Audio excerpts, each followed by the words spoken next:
Shabuyaki. Saya boleh follow sekarang. Okey, terima kasih.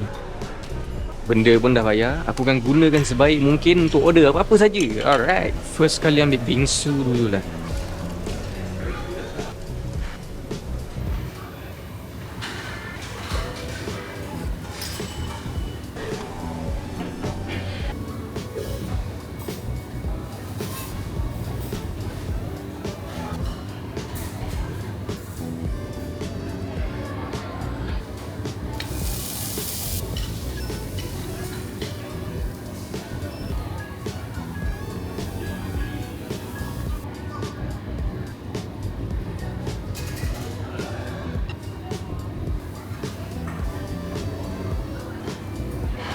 Shabuyaki ni dia baru buka dekat Empire City dengan dua beradik dia, Nippon Sushi dengan My Chicken Rice. Aku rasa nak buat nasi goreng lah. Telur.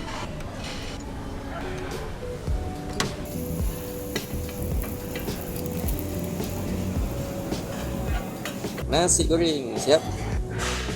Oh, not bad kan?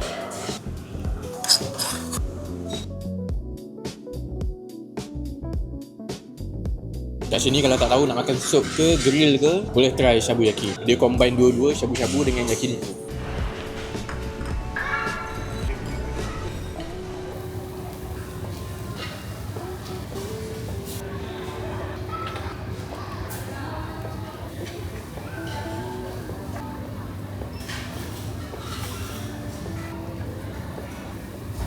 Belum habis lagi. Sushi ada lagi. Unlimited sushi. Ambil satu-satu lah. Dah cukup.